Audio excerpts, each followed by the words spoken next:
Salut tout le monde, c'est Sneakit pour la Marvel JCE TV. On a enfin pu faire la review de Vision, donc je vais pouvoir vous gâter avec une petite vidéo deck tech. Alors déjà, vous l'aurez peut-être remarqué, changement de format. On m'a fait la reproche que sur un site de création de deck, c'était pas le plus joli possible. C'est pas faux. C'est pas faux, on va essayer ce format-ci en espérant que les images passent mieux. À vous de me dire dans les commentaires si vous préférez ce genre de format ou si vous préférez le style old school. Sans plus attendre, donc Monsieur Vision nous vient en protection. Donc c'est tout à fait normal de rester dans l'aspect et de proposer ce qu'on peut faire avec. Alors, sans...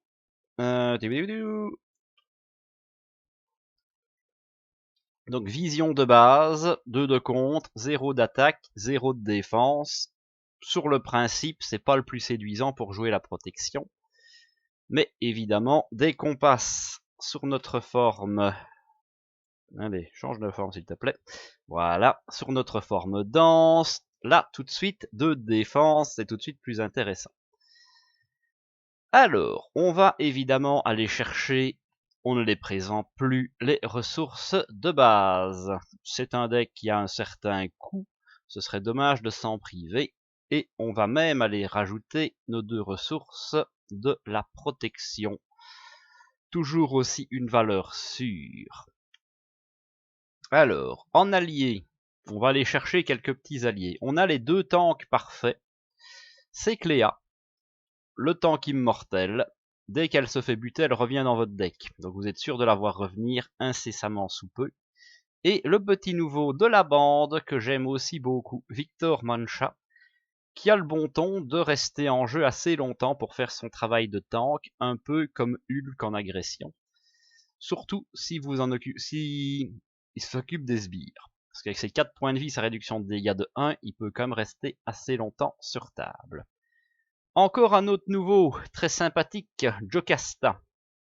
Déjà, elle va amener un peu de contre, ça peut toujours servir, mais elle va nous permettre d'aller rechercher un événement de défense.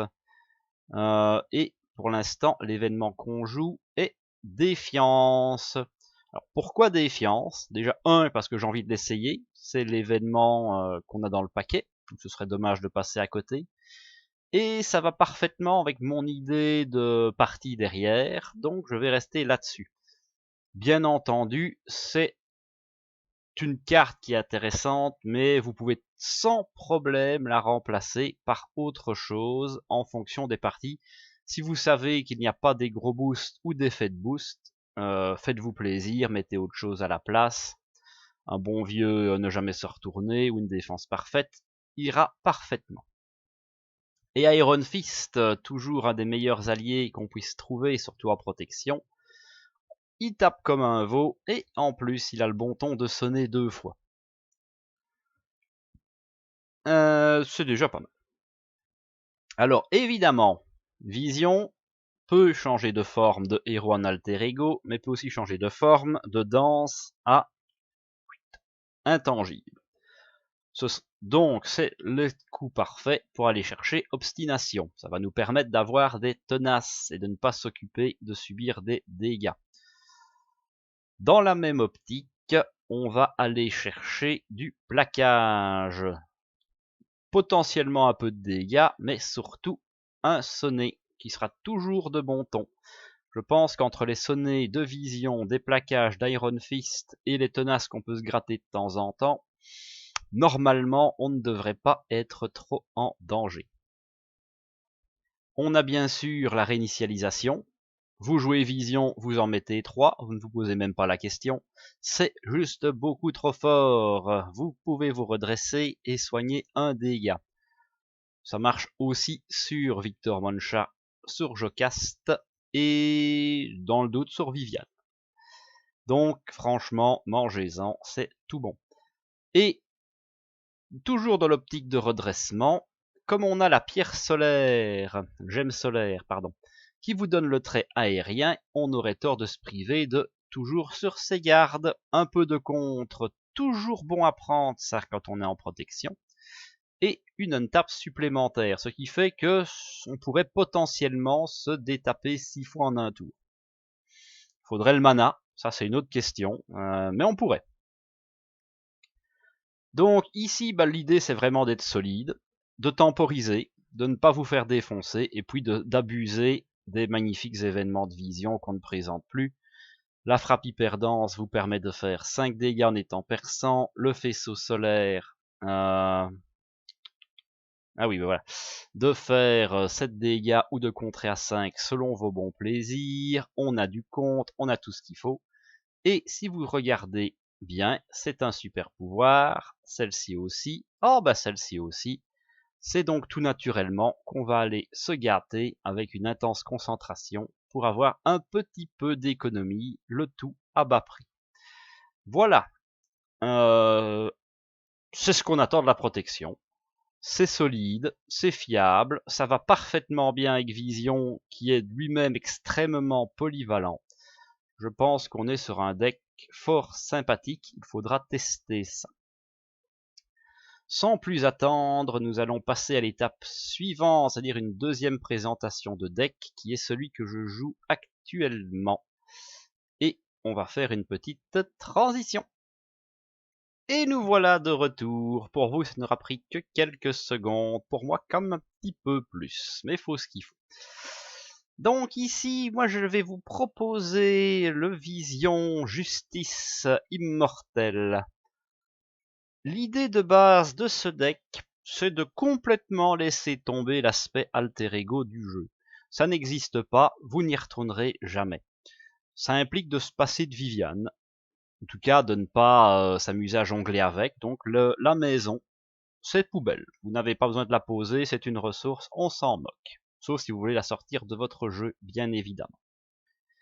Ici, on va aller chercher un peu de ressources, les trois classiques, et un pouvoir de la justice. Pourquoi un? Parce qu'on n'a pas beaucoup de cartes si chères que ça dans notre paquet. C'est largement suffisant. Trois petits alliés, on va pas dire les meilleurs, ça dépend de comment vous voyez les choses. Comme on est sur du fort multi, Spider-Man vaut complètement sa place. Ça one-shoot à peu près, on va dire 90% des manigances annexes. Race, la sécurité absolue, enlever un effet de boost peut toujours sauver la game au bon moment. Je ne l'utilise que pour ça. Il reste sur table, il fait son taf. Et éventuellement, au dernier tour, il participera à la baston, si besoin. Et Eros, très bon rapport coup-stat, pour 2 points de 1 contre à 2. Éventuellement, ça va bloquer une petite fois. On a évidemment tout le packaging de la justice qu'on ne présente plus. L'instinct héroïque, pour passer à un contre de 3, sachant qu'on a de l'untap, c'est de bon augure. Sous surveillance, carte qui même en multi vaut largement la peine d'être partout en x1, sauf contre Ultron, ou ça c'est x3, hein, on peut se faire plaisir. Sens de la justice, ça génère des ressources, on ne crache pas dessus. Et bien sûr, enquêteur chevronné. Ici j'en ai mis 3, moi c'est parce que je joue à 3. Si vous jouez à 4, c'est pas grave, il y a un de vos potes qui en aura pas. Si vous jouez à moins, faites-vous plaisir et remplacez, pourquoi pas par des alliés supplémentaires.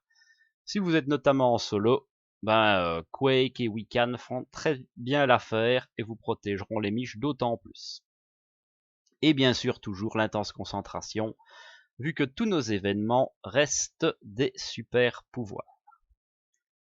Évidemment 3 réinitialisations, ça va nous amener un petit peu de soins supplémentaires, puisque même si on prévient 2 dégâts quand on est en altéré, quand on est en intangible, il y a quand même des boss qui ont tendance à taper un peu plus que 2, malheureusement, ou heureusement. Faire respecter la loi, pareil, changement de forme. Alors ici, évidemment, on passera pas en alter ego, mais on va s'amuser à jongler avec notre forme solide et intangible.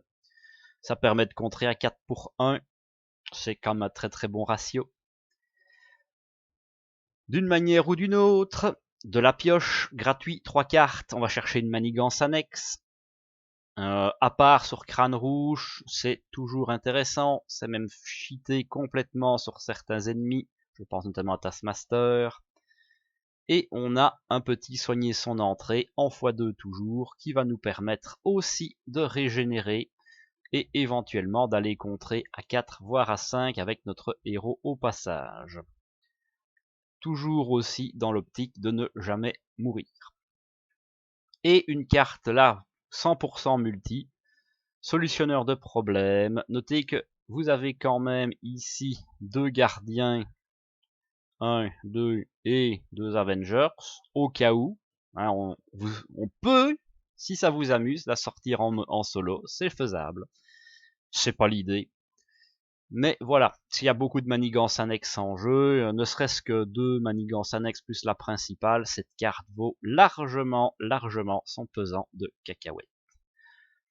Voilà, un petit deck, là on est sur du 41 cartes si je ne dis pas de bêtises. Et pour l'avoir testé, 4 joueurs contre un Kang, qui n'est quand même pas le plus gentil en expert, la manigance se gère magnifiquement bien. On n'a pas besoin de beaucoup plus. Parfois un tour un peu mou, mais au bout d'un temps, s'il y a 3 potes avec vous et qui sont pas foutus de faire un petit peu de contre, faut se poser les questions. Pour du mono, donc vous retirez 2 enquêteurs chevronnés, vous rentrez 2 alliés supplémentaires et vous remplacez solutionneur de problèmes, pourquoi pas par des dégâts, parce que là ça fera des petits dégâts supplémentaires, ça ne sera jamais mauvais. J'aime beaucoup truc là, changer la situation, turn the tide en anglais. Gratuit, 3 dégâts dès que vous cleanez une manigance, vous avez largement de quoi cleaner autant de manigances que vous voulez. Voilà, j'espère que cette vidéo vous a plu. Si c'est le cas, n'hésitez pas à laisser le petit pouce bleu, à le dire dans les commentaires aussi, si vous êtes d'accord avec moi, si vous n'êtes pas d'accord, si vous trouvez qu'il y a mieux à faire. C'est un avis, Vision est bon en tout. J'avais pensé aussi présenter le deck Vision de Steve Kimmel, mais il a fait très bien tout seul, il n'a pas besoin de moi. Celui en agression où on garde les alliés toute la partie, c'est extrêmement drôle, c'est extrêmement bien fait. Le commandement marche avec tout, donc pourquoi pas en commandement aussi. Franchement, un très bon deck, très bon héros, je vous le recommande vivement. De belles cartes, surtout pour lui. Donc franchement, foncez. Là, j'ai juste pas mis la nouvelle carte jaune, mais elle peut rentrer aussi parfaitement dans le deck, surtout combinée d'une manière ou d'une autre. Peut-être quelque chose à creuser, l'archétype qui est annexe. Voilà. Eh bien, donc suite du programme, ce sera les vidéos, les parties. Hein, sinon, c'est pas drôle dans une prochaine vidéo. Et en attendant, je vous fais des bisous et je vous dis à la prochaine.